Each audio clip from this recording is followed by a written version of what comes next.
ભગવાને કહ્યું હું ક્યાં રહું છું? ભક્તોના હૃદયની અંદર રહું છું. બરોબર? જે ભક્ત મને યાદ કરે છે તેના હૃદયની અંદર હું રહું છું એવું ભગવાને અહીંયા બતાવ્યું.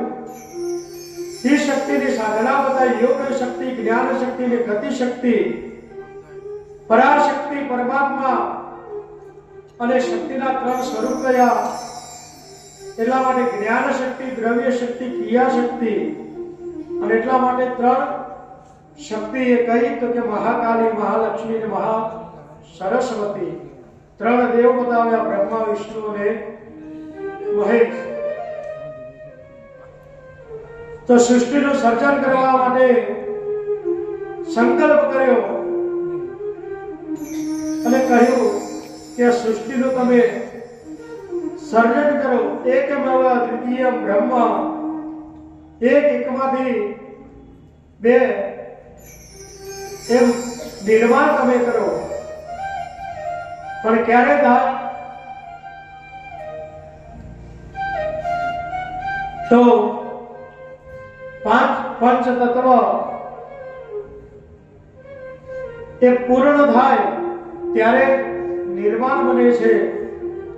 પંચ મહાભૂત અગ્નિ, આકાશ, વાયુ, તેજ, જળ, પૃથ્વી, આ પંચ મહાભૂતો બતાવ્યા. એની અંદર સાત્વિક અહંકાર, રાજસ અહંકાર અને તામસ અહંકાર એ બતાવ્યા.